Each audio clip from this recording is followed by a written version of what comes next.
Hello, कैसे हैं आप सब। आज का हमारा नया टॉपिक है वेरियस सोर्स ऑफ एनर्जी का सेकंड लेक्चर। कल हमने फर्स्ट लेक्चर में वेरियस सोर्स ऑफ एनर्जी पढ़ा। आज हम उसका कन्वेंशनल सोर्स ऑफ एनर्जी है और non conventional source of energy, उसका डिफरेंस पढ़ेंगे सबसे पहले।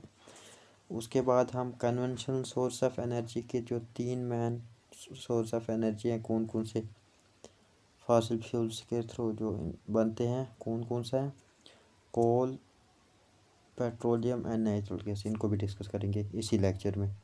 ठीक है, तो हाँ, आप रेडी हैं सब? Okay, we will start. Difference between conventional and non conventional sources of energy. ठीक, हम इसको बढ़ाएंगे थोड़ा। अब ये आ गया। कन्वेंशनल सोर्स ऑफ एनर्जी क्या होता है और non conventional source of energy है, इनको डिफरेंशिएट करना है। We will differentiate point to point and you will learn everything which is possible from these topics. Okay, we will discuss all about conventional non-conventional source of energy. First of all, we will discuss the first point of conventional source of energy.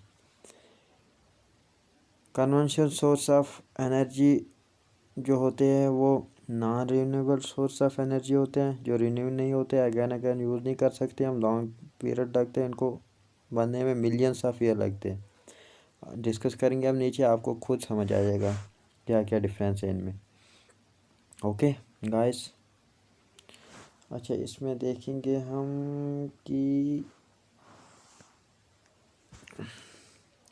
Conventional sources of energy have been use since a long time. क्या है बोल रहे हैं, ये long time से use हो रहा है और इसका क्या सिस्टम है कि ये हम अगैन अगैन यूज़ नहीं कर सकते हैं। इसके एग्ज़ाम्पल दो दिए हैं इन्होंने, फायरवुड एंड कोल। तो अब non conventional source of energy में हम क्या डिस्कस करेंगे। पहला point, non conventional source of energy are recently discovered source of energy. ठीक, recently discovered source of energy है। इसके बाद हम सेकंड पॉइंट जो कन्वेंशनल सोर्स ऑफ एनर्जी में पढ़ेंगे क्या है। Conventional sources of energy example coal, petroleum and natural gas are non renewable source of energy. मैंने पहले बोल दिया क्या है, ये non renewable source of energy.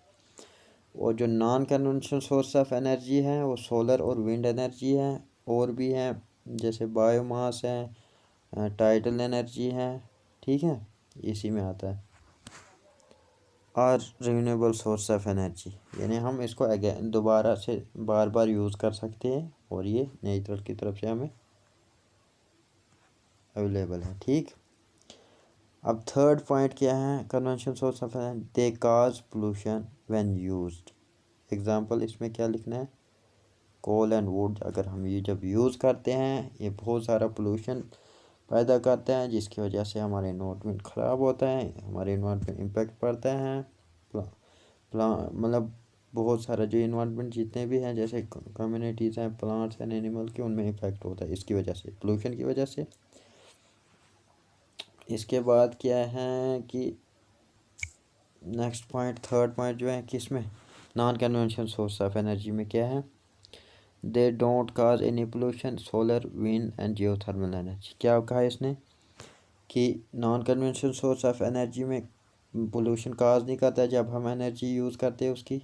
Example क्या है, wind, thermal, solar energy, biomass. सारे ये इधर तीन एग्जांपल ही है, आप लिख सकते हो अपने से, क्योंकि आपको ये रिटन टेस्ट है और आपको ये याद रखना है। ये एग्जांपल है कन्वेंशनल में और नॉन कन्वेंशनल में। ओके, इसके बाद आता है fourth point, they are common and widely use sources. कौन सा एग्जांपल दिया है इसने, थर्मल पावर में, किस में, conventional source of. Non conventional source of energy they are comparatively new source of energy and hence are not widely use. क्या बोला फोर्थ पॉइंट, क्या डिफरेंशिएट पता चला आपको, क्या बोल रहे हैं कि ये जो है वाइडली यूज़ होते हैं कौन से, कॉमन और वाइडली यूज़ होते हैं कौन से, कन्वेंशनल सोर्स ऑफ एनर्जी, इसमें थर्मल, इसमें पावर एग्जांपल दिया। और सेकंड वाला जो है non conventional source of energy में they are completely new source of energy and hence are not widely used. आ गया समझ। नेक्स्ट पेज पे चलेंगे। 5th पॉइंट है, इसको थोड़ा छोटा करेंगे। 5th पॉइंट क्या है, these are non renewable source of energy, पहले बोल दिया था मैंने कौन से कन्वेंशनल सोर्स ऑफ एनर्जी हैं, ये इन एग्जॉस्टेबल भी हैं और non renewable source of energy. और जो नॉन कन्वेंशनल सोर्स है these are renewable source of energy भी है, और एक्सेप्ट न्यूक्लियर एनर्जी सिर्फ जो है, नहीं तो बाकी ये जो है non renewable source of energy एक ही कौन सा, न्यूक्लियर, नहीं तो ये सारे रिन्यूएबल सोर्स ऑफ एनर्जी। तो इसमें क्या डिफरेंशिएट आपको पता चला, आप देखना डिफरेंशिएट, अब एग्जांपल से आपको पता चलेगा। एग्जांपल देखिए, मैंने examples of conventional source of energy पहले मैं लिखूंगा क्योंकि इसके एग्जांपल्स मैंने इधर लिखी है और non conventional source of energy यहाँ पे लिखे इस साइड। ठीक, पहले हम पढ़ेंगे कन्वेंशनल सोर्स ऑफ एनर्जी के examples of conventional source of energy are fossil fuels में कौन कौन इंक्लूड होते हैं, coal, petroleum, natural gas, kerosene oil, ठीक है, चारकोल, ये सब fuel from wood, coal and petroleum. ठीक, अब आगे क्या बोलते हैं कि सच है चारकोल के गैस, कौन सा वाला, coal gas, petroleum, diesel, kerosene oil, LPG also conventional source of energy. ठीक, उसके आगे डंग केक भी जो है वो कन्वेंशनल सोर्स ऑफ एनर्जी के एग्जांपल हैं। अब non conventional source of energy जो मैंने लेफ्ट साइड लिखी है, देखो examples of non conventional source of energy are solar energy, nuclear energy, energy from oceans, geothermal energy. ठीक, ये सारे एग्जांपल हैं जो ये रिन्यूएबल सोर्स ऑफ एनर्जी भी है, नॉन कन्वेंशनल सोर्स भी है, इनएग्जॉस्टेबल भी है। और जो कन्वेंशनल सोर्स है वो एग्जॉस्टेबल भी है और non renewable source of energy. ठीक है, ओके। अब नेक्स्ट हम चलेंगे, अब कन्वेंशनल सोर्स ऑफ एनर्जी अलग से हम डिस्कस करेंगे। इसमें 3 हम मैन जो करेंगे फॉसिल फ्यूल्स के थ्रू हमें मिलती है कौन से, कोल, पेट्रोलियम एंड नेचुरल गैस। पहले हम थोड़ा फॉसिल्स और के बारे में पढ़ेंगे। कन्वेंशनल सोर्स ऑफ एनर्जी, सबसे पहले फॉसिल्स पढ़ेंगे, जो डेड रिमेन्स होते हैं प्लांट्स एंड एनिमल और मिलियन ईयर, हम इसको फिर कन्वर्ट करते हैं पेट्रोलियम में, ठीक है, गैस में, एलपीजी जैसे हम यूज़ करते हैं डोमेस्टिक पर्पस। ओके, तो फॉसिल्स में हम क्या पढ़े हैं, dead remains of plants and animals are fossils. ठीक है, किसके डेड रिमेन्स, प्लांट्स और एनिमल के, उनको फॉसिल्स कहा जाता है। फॉसिल फ्यूल क्या है, a natural fuel form deep under the earth from the prehistoric remain of living organism such as plants and animal. क्या बोल रहे हैं, उनका जो रिमेन है उसके प्री हिस्टोरिक पीरियड में जो हम बोलते हैं उसको हम नेचुरल गैस फ्यूल, उसको लाते हैं हम प्रोसेस के थ्रू, निकालते हैं वहाँ से, जिसको डिस्टिलेशन कहा जाता है, डिस्टिलेशन प्रोसेस है जिससे हम चेंज करते, कन्वर्शन आप करते हैं, it's called fossil fuels. Example coal, petroleum, natural gas, example दे दी इन्होंने तीनों। अच्छा, उसके बाद आ गया ये हमें formation of fossil fuels. Formation of fossil fuels में मतलब कैसे बनता है fossil fuels, buried remains of large plants get converted into coal and जो लार्ज जो रिमेन्स है प्लांट्स एनिमल के वो कन्वर्ट किस में होते हैं, कोल में, और जो small plants and animal get converted into petroleum और नेचुरल गैस, जो कौन से होते हैं, जो छोटे वाले होते हैं। This process takes millions of year, क्या है ये बहुत टाइम लेता है इसको मतलब कन्वर्ट करने में या दोबारा तैयार होने में। Sun is the ultimate source of fossil fuel, क्योंकि एनर्जी जब तक नहीं होगी सूरज की तब तक फोटोसिंथेसिस प्रोसेस नहीं होगा प्लांट का, और प्लांट का नहीं होगा तो जो हेटेरोट्रॉप होते हैं जैसे हम हैं, प्लांट्स एटोट्रॉप हैं, एटोट्रॉप्स हैं, हम मतलब एक दूसरे पे डिपेंड है, इसलिए सोलर का मैन, इसीलिए इसको बोलते हैं ultimate source of fossil fuel, किसको, सन को। नेक्स्ट क्या है अब पहला इसमें coal, it is often called black gold, इसको ब्लैक गोल्ड भी कहा जाता है, और ये इंडस्ट्रियलाइजेशन जो रिवॉल्यूशन आया था उसके लिए पॉसिबल ये इसी से हुआ था वो। It is a mixture of compounds carbon hydrogen and oxygen, carbon और हाइड्रोजन और ऑक्सीजन ही मैन इसमें कंपोनेंट्स होते हैं, ठीक है। स्मॉल अमाउंट ऑफ नाइट्रोजन और सल्फर कंपाउंड्स भी होते हैं, are also present in coal. Coal make industrial revolution possible, देखा आ गया पॉइंट, इसी वजह से हुआ था। पहले ट्रेन जो चलती थी ट्रेन उनमें भी यही यूज़ होता था, अब तो इलेक्ट्रिसिटी के थ्रू चलता है process. The process of formation of coal is known as carbonation और कार्बनाइजेशन, कार्बोनेशन और कार्बनाइजेशन प्रोसेस जो होता है कोल जिससे बनता है, मतलब कोल उसको क्या कहते हैं, कार्बोनेशन और कार्बनाइजेशन। यूजेस कहाँ कहाँ होते हैं कोल के, हीटिंग पर्पस के लिए थर्मल पावर प्लांट्स में होता है, manufacture of petrol and synthetic natural gas में भी होता है। टाइप्स ऑफ कोल, पहले स्टेज कोल को जब कन्वर्ट करते हैं पीट में होता है, इसमें लेस देन 30% कार्बन ओनली, और ये dark black brown in colour होता है, और ये सबसे बेकार मतलब कोल होता है।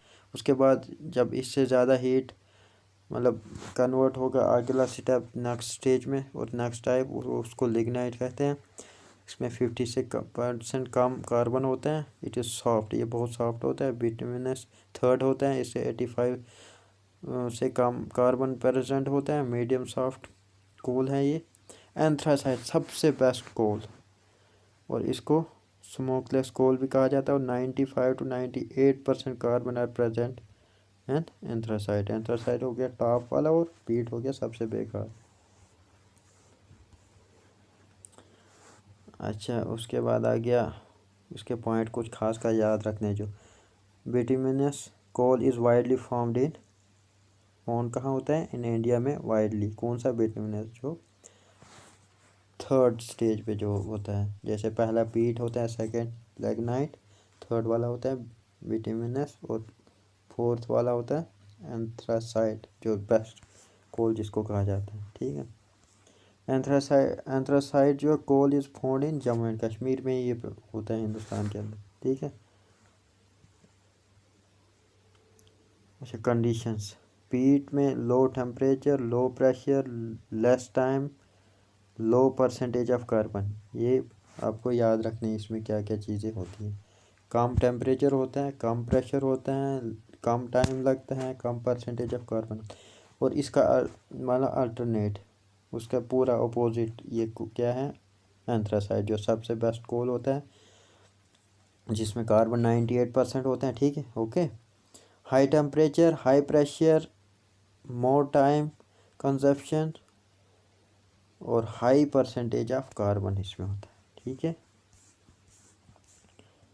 अब नेक्स्ट पेज में क्या है, नेक्स्ट पेज में हम पढ़ रहे हैं अब petroleum,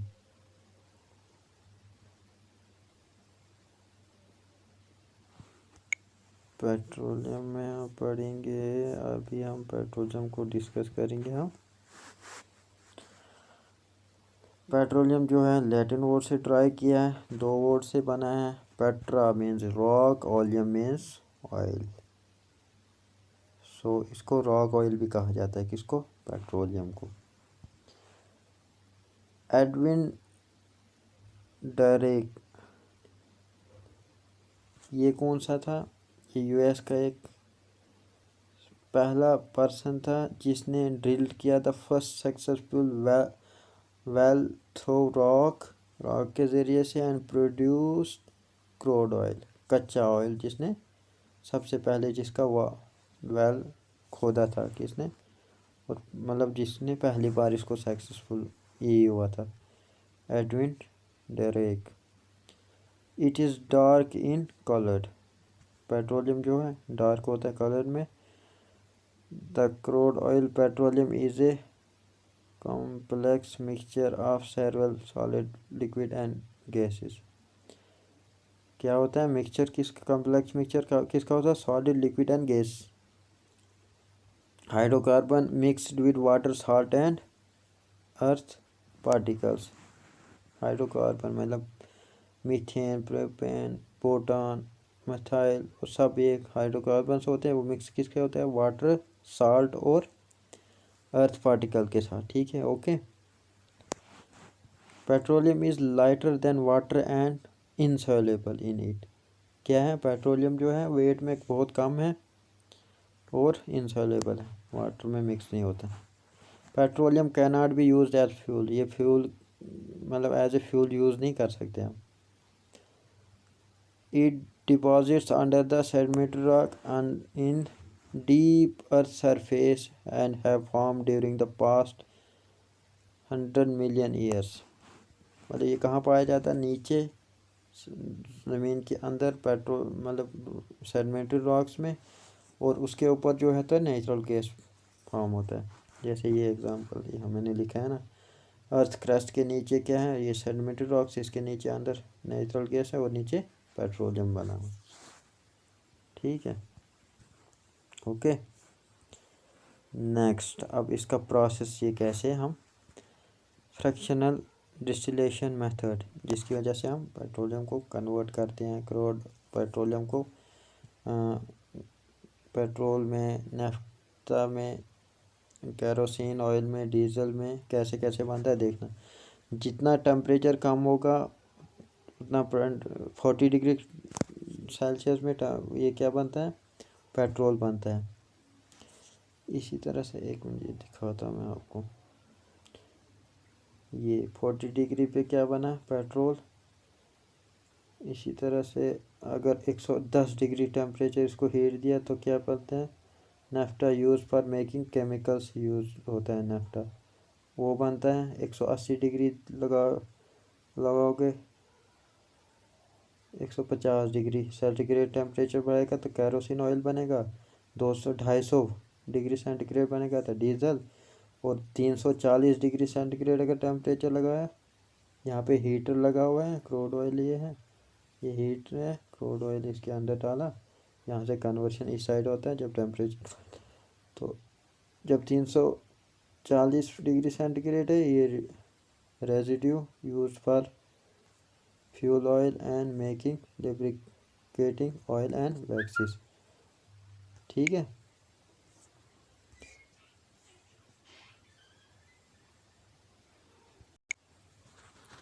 the method used for the refining of petroleum is fractional distillation. ये इसी को फ्रैक्शनल डिस्टिलेशन कहते हैं, जो हमें ऊपर प्रोसेस ये पूरा पड़ा।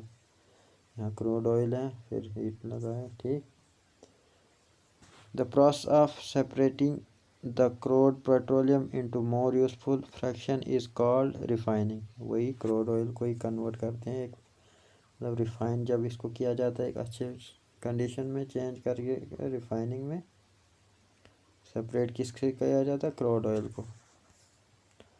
इसी प्रोसेस को हम कहते हैं fractional distillation. Fractional distillation of petroleum gives, क्या क्या देता है जब हम ये प्रोसेस इसको करते हैं क्रूड ऑयल को।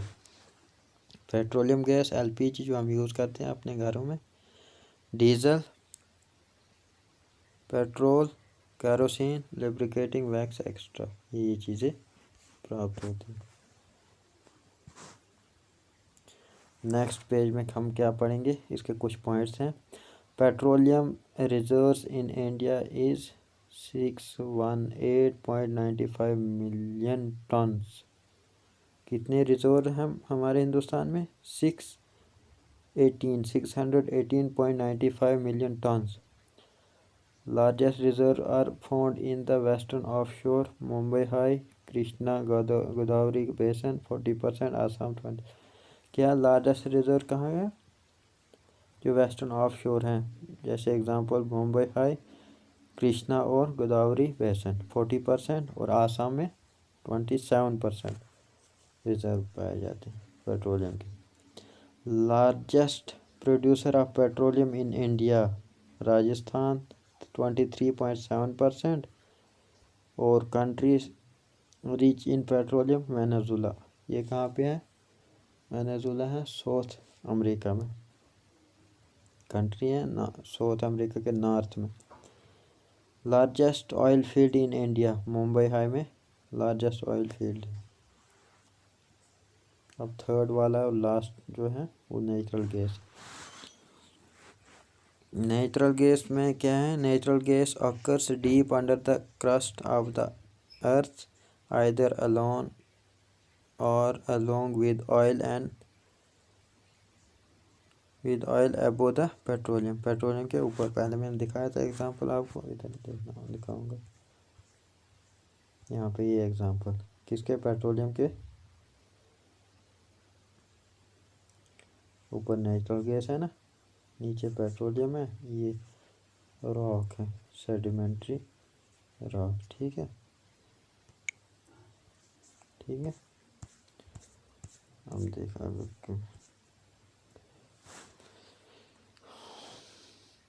कैलोरीफिक वैल्यू किसकी? नेचुरल गैस की कितनी? अप्रोक्सीमेटली 50 kg पर जूल, यानी 1 जूल अगर हम 1 ग्राम अगर हम नेचुरल गैस जलाएंगे तो कितना एनर्जी देगा? 50 ग्राम एनर्जी हमें देगा। कैलोरीफिक वैल्यू इसी को कहते हैं। First successful natural gas well in US in Fredonia New York was dug by William Hart in 1821। 1821 में विलियम हार्ट ने पहला वाल खोज किया था। कहाँ? न्यूयॉर्क फेरेंडिया में, यूएसए में। ठीक, उसके बाद हम पहुँचे कहाँ? नेक्स्ट पॉइंट क्या है? Largest producer of natural gas कौन सा है? आसाम। ठीक है, ये आ गया आसाम। उसके बाद largest producer of natural gas in world, number 1 USA, second पे रशिया है। Estimated reserve of natural gas in India till March 2018 तक कितना था? 1339.57, ये याद रखना, बिलियन क्यूबिक मीटर BCM। ठीक है, ये चीज़ याद रखना। ओके, ये थे हमारा टॉपिक आज का। क्या क्या हमने पढ़ा इसमें? कन्वेंशन और नॉन कन्वेंशन का डिफरेंस, फिर कन्वेंशन सोर्स ऑफ के 3 जो मैन एनर्जीज फॉसिल फ्यूल के थ्रू जो मिलते हैं। पेट्रोलियम पढ़ा पहला, उससे पहले पढ़ा कोल, पेट्रोलियम, उसके बाद पढ़ा नेचुरल गैस लास्ट में। ठीक है, इसके नेक्स्ट वीडियो में हम जो है non conventional source of energy, जिनको रिन्यूएबल सोर्स ऑफ एनर्जी भी कहते हैं और इनएग्जॉस्टेबल सोर्स ऑफ एनर्जी भी कहा जाता है, वो नेक्स्ट वीडियो में हम पढ़ेंगे। लेकिन इससे पहले आपसे एक रिक्वेस्ट है कि चैनल को सब्सक्राइब कीजिए, लाइक कीजिए, शेयर कीजिए, ताकि मैं नई वीडियो बनाता रहूँ आपके लिए। सो मिलते हैं अगले लेक्चर में, जिसमें हम इसका लास्ट जो पार्ट है वेरियस सोर्स ऑफ एनर्जी का, non conventional source of energy. Okay, thank you.